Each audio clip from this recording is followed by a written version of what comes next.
Zoti Prenga, nisur nga eksperienca juaj, ajo që keni parë në sistemin e kaluar, ajo që keni parë dhe përgjatë 35 viteve dhe mënyrës se si është qeverisur Shqipëria, a mendoni se Sazani, ose më saktë vetë kjo pikë strategjike po shkohet përtej një investimi atje, po të kemi parasysh këtu përfshirjen e dhëndrit të Donald Trump, I cili ka qenë një eksponent mjaft I rëndësishëm, duhet thënë kryesisht në lindjen e mesme për zgjidhjen e konflikteve të caktuara, apo që ka ndërmjetësuar I besuari Trump. Po, që ka qenë I besuari Trump për njësër konfliktesh. Në këtë rast, a shkon përtej një investimi të caktuar ekonomik vetë piketimi ose targetimi që është bërë Sazanit? Unë nuk duhet të aludoj për ato që nuk janë deklaruar, por duhet të hamendsoj dhe kam të drejtën unë si çdo qytetar të mendoj se çfarë fshihet realisht pas këtij investimi. Pra ku është objekti dhe qëllimi kryesor, dhe gjithkush edhe pa qenë ushtarak, edhe pa patur eksperiencë të kaluarën, edhe pa parë shumë të e menduar për të ardhmen, jam I bindur që këto pika strategjike për vendin janë të lakmuara, do të ngelen të lakmuara, prandaj duhet vendimarrja të jetë shumë e kujdesshme, duhet të jetë e peshuar mirë, duhet të jetë e diskutuar me të gjithë aktorët e faktorët e vendit, që vendimi të mund të jetë sa më I mirë I mundshëm, duke menduar paralelisht edhe për investimin, por paralelisht duke menduar edhe për situatat që mundet të na shoqërojnë apo të vinë jashtë dëshirës sonë, sepse ka zhvillime të cilat ne nuk I ndalojmë dot. Ne mund të ndikojmë sadopak, por duke menduar që jemi një shtet relativisht I vogël, por një shtet me kapacitete të vogla, atëherë do ta kemi të pamundur ne, pa mbështetjen e ndërkombëtarëve, pa mbështetjen e miqve dhe partnerëve tanë strategjik, që ne të mund të mbijetojmë. Por para në këtë këndvështrimi, asnjëherë dhe për asnjë arsye, nuk duhet marrë vendime të nxituara, nuk duhet marrë vendime të qastit, por ato duhen studiuar, sepse po të kthehemi pak përpara në kohë 2008-2009, vendime të cilat edhe sot e kësaj dite janë në diskutim, edhe parashikohet të shkojnë në Hag, siç është çështja e detit, deletimimit detit me Greqinë, çështja e trënëve grek në luftën italo-greke në territorin shqiptar, të gjitha këto dhe problematikat e tjera janë probleme që do të lënë shumë gjurmë dhe pasoja, për të cilat do ta vuajnë jo vetëm sot, po do ta vuajnë edhe brezat që vinë të Shqipërisë. Në këto kushte I përket klasës politike qeverisës në veçanti, që të përdor çdo mjet që ka në dorë dhe të shfrytëzoj çdo institucion, cili do qoftë, deri tek ajo pjesa e referendumeve. Për mua pika e vetme që I shpëton politikanët qeverisë shqiptar është referendumi. Të bëjnë të qartë popullit kush është synimi, kush është objektivi, kush janë fitimet, kush janë ato çfarë na lëshojmë dhe çfarë marrim e përfitojmë, dhe këto kushte I vetmi mënyrë e model që nuk bën gabime dhe I shërben shoqërisë për të sotme dhe të ardhmen janë referendumet, jo vendimet e njëanshme duke përdorur e shfrytzuar, sepse ai që ta ka dhënë votën dje, që shpesh e përdor kryeministri që kam 800.000 vota. Ai që ta ka dhënë dje duke parë se ke përfaqësuar interesat e tia, sot nuk është më me ty, sot është kundra dhe nuk mund të luash me votën e qytetarit. Nuk mund të kërkosh për të shitur e për të bërë propagandë. Kemi mjaft 35 vjet që ne dëgjojmë propagandë nga e djatha nga e majta, por për fatin tonë të keq, ato në raport me pritshmëritë jemi shumë larg për të mos thënë jo vetëm në aspektin ekonomik, se një aspekt është ajo e aspekti ekonomik që qytetarët e trinj të tre largohen nga ky vend, por aspekti më I rëndësishëm është funksionimi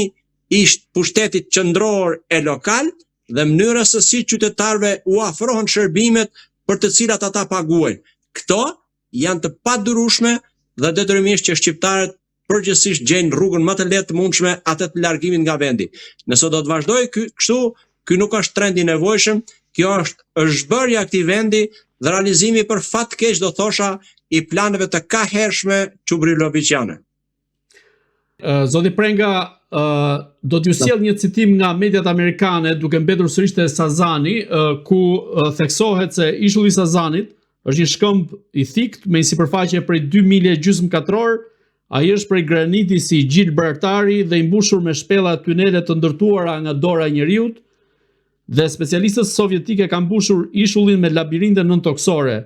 Ishulli që ndodhet vetëm 55 milje nga porti italian i Otrantos është çelësi i Adriatikut dhe një bazë perfekte për raketa V2 dhe bomba raketore. Kështu që ai ndodhet në një pozitë që mund të bllokojë plotësisht detin e Adriatik, njësoj siç bllokon Gibraltari hyrjen në Mesdhe. Në këtë rast, a kemi të bëjmë me pra, siç e përmendëm pak më parë, një qëllim që shkon përtej një investimi të caktuar në Sazan? Unë e thash dhe pak më përpara, kemi të drejtë të gjithë të hamendësojmë dhe të aludojmë, duke mos qenë perfekt dhe të saktë, për sa kohë nuk kemi fakte, por të gjitha rrugët, edhe siç ju e cituat, të çojnë në fund fare tek qëllimi i fshehur dhe jo tek qëllimi i deklaruar, sepse ajo shikohet si pikë strategjike, jo vetëm për Shqipërinë, por për kontrollin e Adriatikut dhe një nga pikët më nevralgjike të kontrollit të gjithçkaje në Mesdhe. Dhe këte Amerikani dhe çdo vend që do të ketë të kontrollojë situatat duke marrë riskun sa më larg, por për të realizuar dhe qëllimet e veta, jam i bindur që i ka patur, i ka dhe do t'i ketë në nënvëzhgim të vazhdueshëm, sepse atje flet eksperti, flet specialisti dhe nuk flet politika. Politika flet atëherë kur vendimin në variante të ndryshme ja ka paraqitur eksperti mbi tavolinë dhe ai ka të drejtën të zgjedhë variantin më të mirë. Aty është pjesa e politikës. Për fat keq në këto 35 vitet e fundit, politika shqiptare duke harruar e duke mos pyetur për asnjë lloj mase e përgjegjësie, sepse nuk ka kush e ndëshkon, absolutisht ata kanë vepruar pa pyetur e pa u konsultuar fare me aktorët dhe faktorët, me ekspertët dhe specialistët në të gjitha vendimarrjet e tyre. Kjo mendoj se është një nga arsyet që ne pas 35 vitesh demokraci, ndryshim sistemi, jemi në atë gjendje që unë nga ana ime nuk do ta besoja kurrë që kam qenë pjesë e zhvillimeve të viteve të, si më themi, të ndryshimeve të viteve 90, kur nuk do ta besoja nëse do t'isha pyetur në vitet 90 që do t'ishte Shqipëria në këtë gjendje, në raport me resurset, në raport me mundësitë, në raport me gjithçka tjetër që i Zoti e ka bekuar këtë vend, por për fat të keq ne nuk kemi ditur të zgjedhim njerëzit e duhur për të na drejtuar. E nëse më fal se po e përdor këtë shprehje, zgjedh njerëz të paaftë për të mos thënë idiot, atëherë nuk ke pse të kërkosh llogari, sepse jemi në këtë gjendje dhe po shkojmë drejt rënimit. Zoti Prenga, si mendoni, a mund të ketë një investim në Sazan nga ana e dhëndrit Donald Trump, Jared Kushner, kur ndërkohë sipas ekspertëve Sazani poshti fshe bomba, po themi, ose municione të mbedhura gjatë luftës së dytë botërore, dhe sa, po themi, përbëjnë këto kërcënim në rast se do të kemi një popullim të ishullit?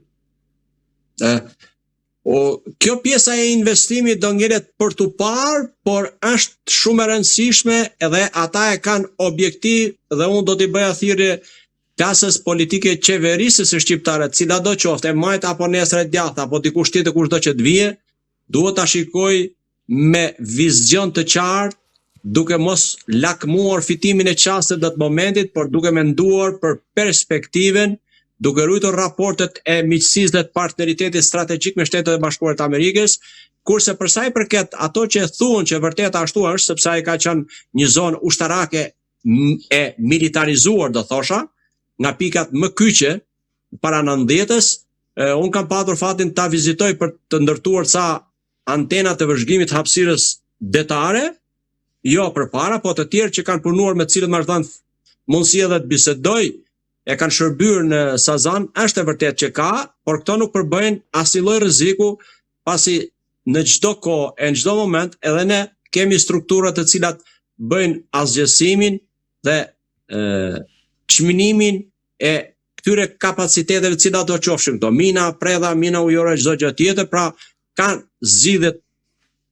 të shpejta, ka zgjidhje pa shkaktuar asnjë dëm dhe ka një pastrim të këtyre zonave që janë e quhen si hotspot-e. Ne kemi patur pas 97-s për fat keq disa pika me shumicë pas 97-s kur u shpërbë vendi kaloi në një kaos dhe u shpërndan municionet, depot, fishek, armatimi ra në durën e atyre që ishin të panjohur, të papërgjegjshëm dhe detyrimisht që me mbështetjen e strukturave dhe organizmave ndërkombëtare kemi ngritur strukturat tona ushtarake dhe kanë bërë kontrollin, çminimin, asgjësimin e këtyre municioneve për ta kthyer përsëri territoret në zona jo të rrezikshme për qytetarët. Deri tek ajo fundit e vitit 99 që ndodhi në Kosovë në kufi ton veri lindor me Kosovën, që pati minime, pati predha, të cilët u gjymtuan, humën jetën shumë qytetarë duke punuar e duke shërbyer pronës tyre, dhe tashmë ato janë pastruar plotësisht dhe janë në dorën e qytetarëve dhe pronarëve për të përdorur pa asnjë rrezik. Kështu që edhe atje nuk përbën asnjë lloj rreziku, edhe nëse ka, që unë nuk jam i sigurt ka apo s'ka, por nëse ka, ato janë të lehta për të identifikuar, për të asgjësuar ose për të eliminuar. Kështu që kjo nuk përbën problem. Problemi kryesor për mua qëndron tek pjesa e diskutimit dhe e vizionit e përfshirjes së shumë aktorëve dhe ekspertëve, specialistëve dhe në raport pse jo edhe me vendet fqinje, duke marrë një vendim që do të jetë më i miri i mundshëm për sa i përket përfitimeve që Shqipëria do të ketë, po mbi të gjitha që lidhen me çështjet e sigurisë së vendit tonë. Si mendoni, me zhvillimet e fundit, protestat e nisura kundrejt qeverisë së kryeministit Edi Rama e kanë trembur Greqinë sa i përket raporteve midis dy vendeve dhe konkretisht çështjes së detit apo dhe çështjeve tjera të cilat i diskutoi ministri i mbrojtjes Nikos Dendias, i cili ishte disa ditë më parë në Shqipëri. Apo mendoni se është duke e shfrytzuar këtë situatë nga ana tjetër rrethina zyrtare? Unë nuk mendoj se e kanë trembur për arsye se ato tashmë janë marrëveshje të ratifikuara, të miratuara dhe janë drejt zbatimit, pavarësisht kohës në të cilën ato edhe mund të pushojnë grupet respektive nuk funksionojnë për një arsye apo për një tjetër, por tashmë në nivel vendimarrje ato e kanë marrë zgjidhjen dhe pritet zgjidhja e fundit për deletimimin e detit, pritet ajo që do të shkojë në gjykatën e Hagës ose të Hamburgut, që për mua është bërë gabim, që ka vajtur dhe e kanë çuar me dëshirë, e kanë rënë dakord qeveria e pala jon për ta dërguar atje, sepse ne jemi në disfavor për sa i përket të gjitha si mu themi formave, metodave, informacionit, njohjes, mbështetjes, eksperiencës, të gjitha këto ndikojnë negativisht dhe unë dyshoj që ne nuk do të jemi tek pjesa fituese. Kjo ndoshta është bërë edhe jo pa qëllim nga pala shqiptare për t'u lënë dhe për të, si mu themi, për të larë veten përpallë qytetarëve dhe organizmave të tjerë që ne e çuam në Hag, kaq ishte dhe kaq bëm. Ndërprerja e bisedimeve me këtë çështje që rifillimit e negociatave në 2017-2018 për mua ka qenë jo e dobishme, pasi mundet që të ekspertët, të besuarit e palëve do të kishin gjetur ndoshta një zgjidhje më të pranueshme, ku ne të mos humbshim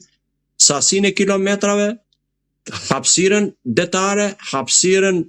ajrore, njëkohësisht edhe burimet në fundin e detit që parashikohet të jenë jo të pakta dhe ky është synimi kryesor për të përfituar nga pala greke. Zoti Prenga, unë ju falenderoj që ishit në Agora News. Falenderit juve. Të dashur shikues, bashkë do shihemi në intervista të tjera, por mos harroni të bëni subscribe në kanalin tonë në YouTube.